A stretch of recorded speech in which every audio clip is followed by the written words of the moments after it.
Hello and welcome to this week's episode of the Mitch Show. Today I'm going to be speaking with Solomon Smith from Brixton Soup Kitchen. Solomon is a youth worker by profession and co-founder of Brixton Soup Kitchen. He has been working tirelessly to feed and provide support for the homeless, struggling families and people in need since 2013. Solomon has taken to the TED Talk stage on 2 occasions to speak about the development of Brixton Soup Kitchen and some of the experiences he's faced along the way. According to FareShare, 7 million people in the UK are struggling to afford to eat. This figure represents 1 in 10 of the UK's population. It's clear to see how vitally important the work of Solomon and the Brixton Soup Kitchen team really is. Let's dive into the chat and find out more. Thanks for taking the time to speak to me, man. Most def, man, most def. What made you start this project? For me, it was going way back from when I was a young boy. So I was probably about 9, 10, so I grew up on a council estate in Brixton. And the council estates, the way how they kind of designed, your house and 200 houses would be shaped the same. So the rooms will be in the same places, the kitchen will be in the same places. And, it was a thing like, in my day when we was playing out, we can go everywhere, go to the park, go to a friend's house. It's not like now where kids don't go out and play. So literally, I used to kind of go to my friend's house, so for me, I had a sweetie cupboard. I had lollies in the bottom drawer of the freezer. I had biscuits, I had cooked meals every day, and plus, I grew with my mum and dad, what was very, very rare on council estates. So for me, when I used to go to my friend's house, and it was like maybe the summer holidays, and we're hot and we might need a drink, we might be like, oh, can we go to your house and get a drink? They're like, we don't have drink. Oh, have you got a sweetie cupboard? Have you got any sweets? We don't have a sweetie cupboard. Have you got biscuits? No, we don't have biscuits. So when I'm going to their house, I'm like, oh, there's nothing here. And for me, I took that for granted because I had that consistently. Friends used to come to my mum's house, and my friends didn't want to leave, and I'm like, you lot, like, it's late, like, don't you want to go home? And they were like, we don't know what life is like having a man in the house. So he just talking to us. We've never experienced this before. Where for me, I grew with that, so I took it for granted. And that's when I was just like, do you know what? Like, a lot of my good friends, who I'm very good friends with now, I'll go into their house and they would have no food. And I was like, what? I used to do a lot of chores in my house for me to get pocket money. And my parents never knew that my money, if I will save like £15, and back then £15 it was like £100. With my £15, I'm taking my friend to shopping to go and buy bread, egg, milk, burgers, and I was doing that from the ages of 9, 10, and that's what it kind of taught me that, even though you're in a council estate, you've got a roof over your head. You've got mum and dad at home. You've got carpet. You've got TV. I could play PlayStation. All these luxuries that I had that I took for granted, where a lot of my friends didn't have that. If they didn't go out and steal, they're literally not eating. So for me, my giving back started from a very, very young age, where I had to literally use what I had to provide for people on my estate. And it literally kind of started from there. Wow, so you've been giving from a young age. Yeah. I grew up in London myself, bro. I feel all the same struggles and I saw all of the same things that you did. I also grew up in a council house, so I know what you mean by all of the rooms being the same. So totally can relate to that. What actually is Brixton Soup Kitchen then? So Brixton Soup Kitchen is a service that provides hot meals, hot drinks, clothes, massage therapy, gardening workshop, podcast workshop, training. We do job centres, we do job search, cover letters. It's just about having 1,000 services in one building. I remember when I was younger, if I needed to do, If I needed to look for work, I had to go to Job Centre. If I wanted to do my CVs, there was a place called Connections where I had to go to Connections. And then if you're doing, if I wanted to like look for like housing advice, I had to go to Lambeth Town Hall. It was just a lot of, and plus, I worked for my local council for 16 years as a youth worker. And I was the type of youth worker that would, if a young person wanted to go on a trip to like maybe like Alton Towers, if he was from Southwark, he was not allowed to go because he's from Southwark. And I'll be the youth worker like, huh? He's trying to access our services. But because he's not from the area, he's not allowed. So I was the type of youth worker to be like, you're not from Southwark. I'm going to change your address and say you live in Lambeth, just so you can go on the trip. And I said, why do I have to do that as a youth worker? So if I'm going to ever create anything for myself, this is way before I started Soup Kitchen, I wanted it to be an open door policy where I don't care about race, religion, postcode, where you come from. I don't care. Our main thing is are you hungry? Come and get food. Do you need support? Come and get support. And that's what makes Brixton Soup Kitchen so unique. So it's not necessarily just about feeding people, it's about giving people support when they most need it and help them, getting them back on their feet and empowering people when they're at their most vulnerable. Most def, so I always say to people, us feeding people is like 10% of what we actually do. We use food. Food is a thing. I don't know if you remember when people used to invite you to meetings, they'll be like, there'll be food. That was always the incentive to be like, oh yeah, I'm coming, there's going to be free food. We use that same method to say, come off the streets, come get warm, we're going to feed you. But then at the same time, I've got staff downstairs that would then, dig deeper to be like, oh no, okay, so, what stuff was you doing before you was homeless?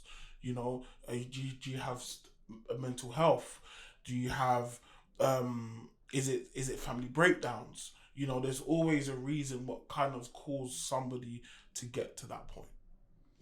So yeah, this is the main reason what we do. You briefly mentioned about gardening workshops, and I see through your window that you've got a polytunnel out there. Could you just tell me a little bit about the growing projects? We was working with the Tessa Jan Foundation and also Citibank. And, I've always said that gardening is one of the best therapy. It's the best therapy for mental health. It's the best therapy for an elderly. It's the best therapy for a homeless person. So doing like gardening, even something small as just picking up leaves is very therapeutic.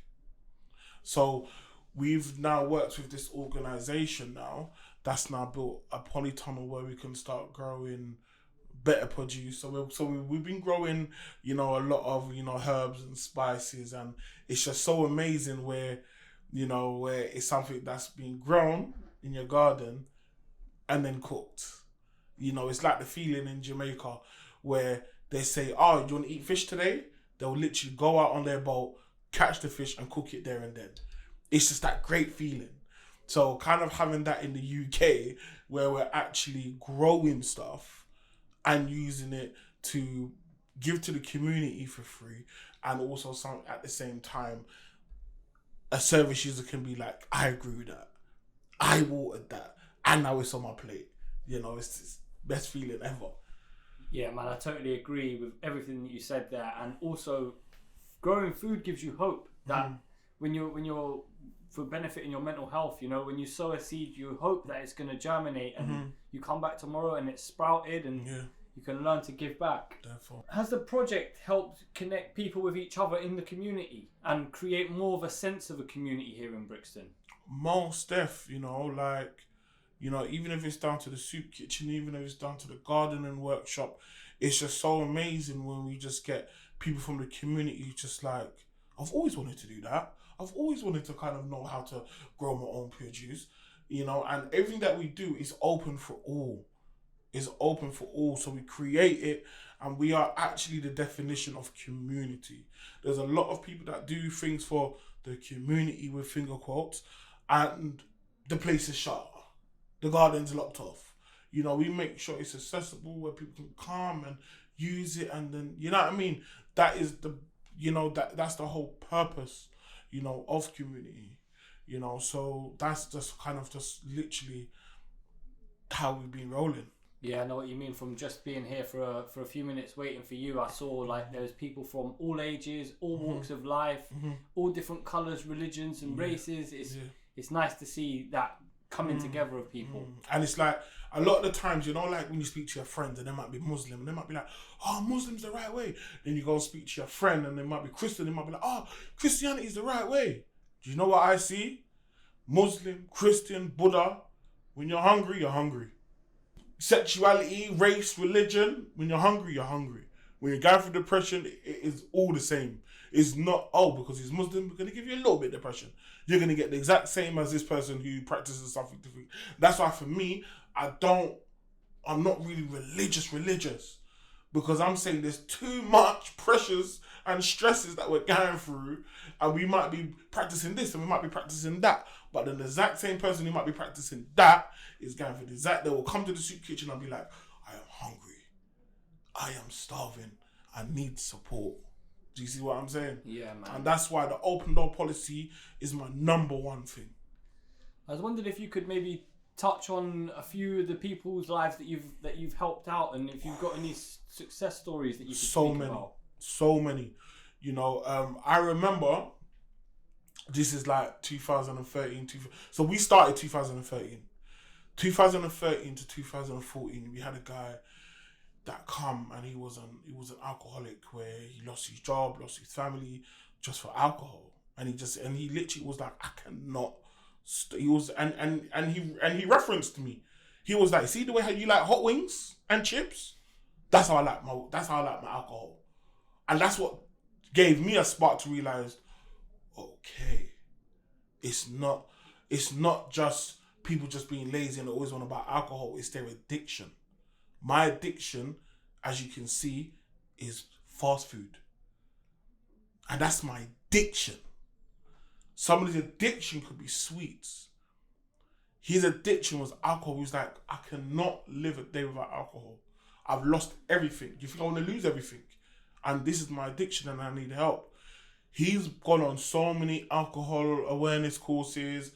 And for him just coming to the soup kitchen, he was like, for some reason, I don't drink when I come to the soup kitchen. And we was like, I don't know why. Okay. If it's working, it's working. And and I think it took him 6 months coming to the soup kitchen. He stopped drinking and he's been clean ever since. And he literally comes in and he's like, I'm working now, I got my family back. And he literally just comes and he just buys us shopping. There was a next guy and he was like, yeah, I used to do magazines and, I flew to the UK and I've just got nothing to live for. So the key word what I took out of there, he used to do magazines.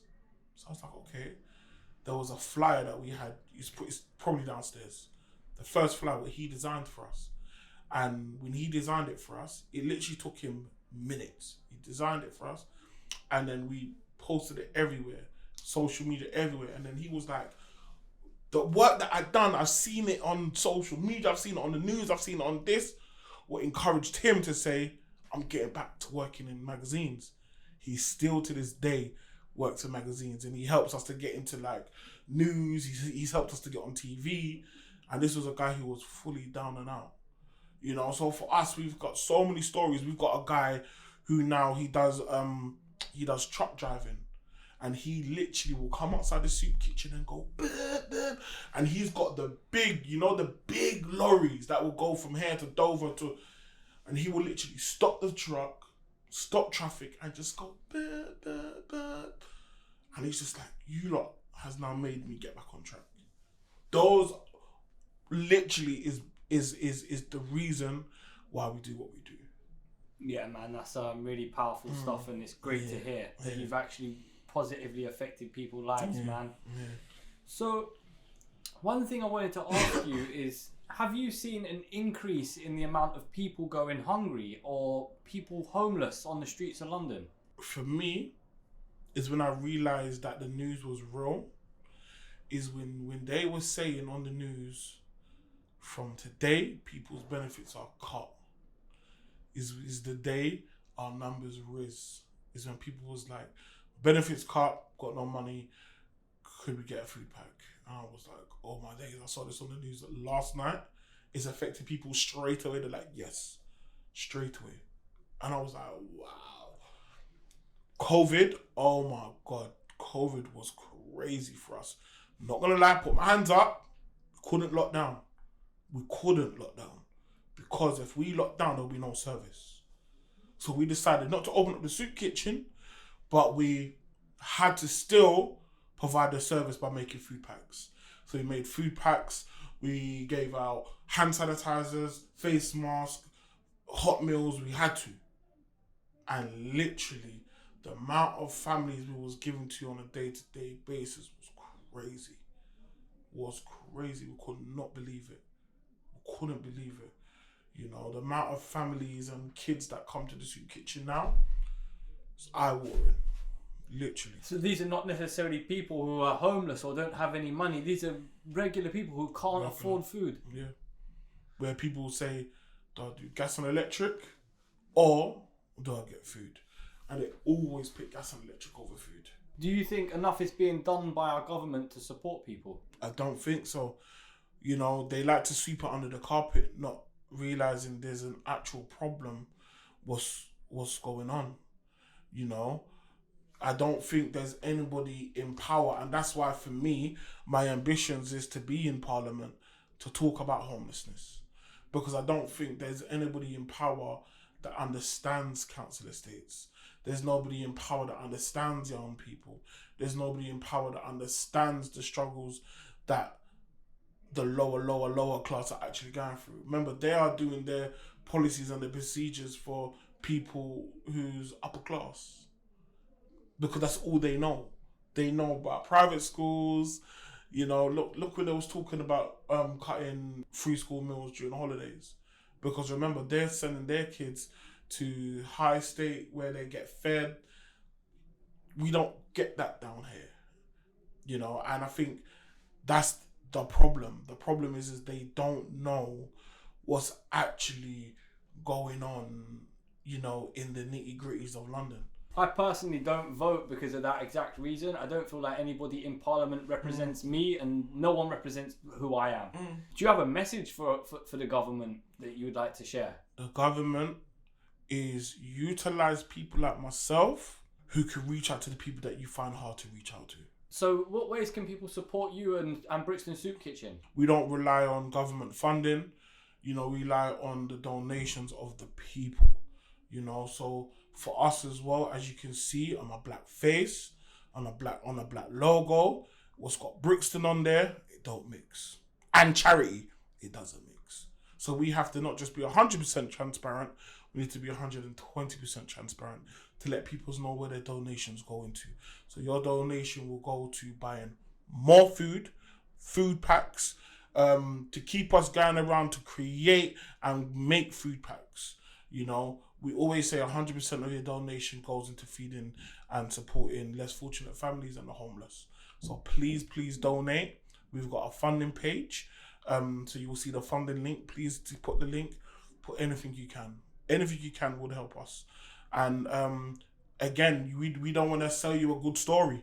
We want people to just come down to the soup kitchen, smell the soup kitchen, touch the soup kitchen, see what we're about. We're here Monday to Friday from 11 in the morning to 4 o'clock.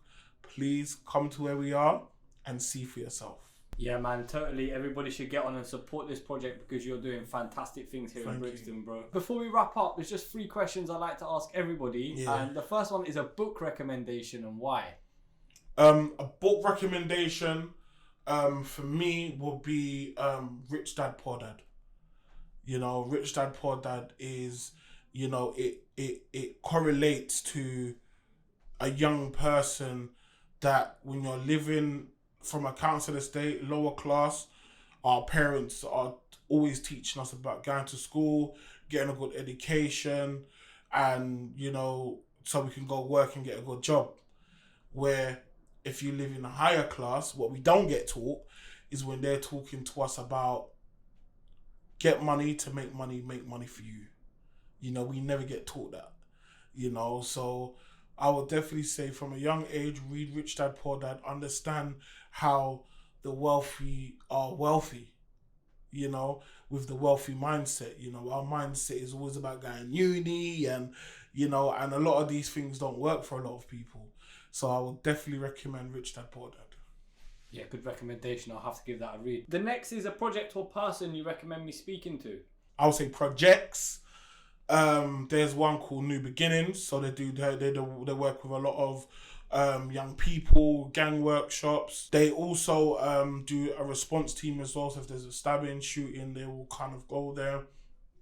So that's New Beginnings. I would also say Storm as well. They do a lot of women mental health, domestic violence. They also work with young people, studio, youth club, amazing work, cooking. Absolutely amazing work. Could you just leave us with a message of hope? Guys, the message of hope. This is my message of hope. My name is Solomon and I left school with no GCSEs. I couldn't read or write. Still, at my age right now, I find it hard to read and write. I had learning difficulties from primary school. That same learning difficulties I had was right through secondary school. I left school with no GCSEs because the school didn't pick it up. However, I was able to kind of strive, work hard on what I've always wanted to do, work in the community, what led me to go to university. Remember, I got no GCSEs and I was able to go to university, where that was one of my biggest achievements at the time. And then I decided I want to start my own charity, where I've now started Brixton Soup Kitchen. This is a guy who's from Brixton, who's from Council Estates, who had no GCSEs and still finds it hard to read and write. And I'm still able to create Brixton Soup Kitchen. And from creating Brixton Soup Kitchen, I was awarded with my masters. So just to let you know, guys, I'm telling you, there's hope. There's hope. Yeah, very nicely put, man. Could you just let us know where we could find you online? All social medias, Brixton Soup Kitchen, Google. Please give us a Google search and also give us a Google review as well. You know, and yeah, man, you will just see everything that we do. We upload daily, Snapchat, Brick Soup Kitchen. Or you can also follow us on Solly's World. That's my personal one. And yeah, man, we're definitely active on social media. Thank you very much for taking the time, Solly, man. I appreciate that one. More than welcome. So that's it for this week's episode. Don't forget to like this video and subscribe to my channel. But most importantly, let me know your thoughts and opinions down in the comments. This is a place where we can learn and grow together and become connected to people who genuinely want to do good things in the world. As always, guys, peace and love.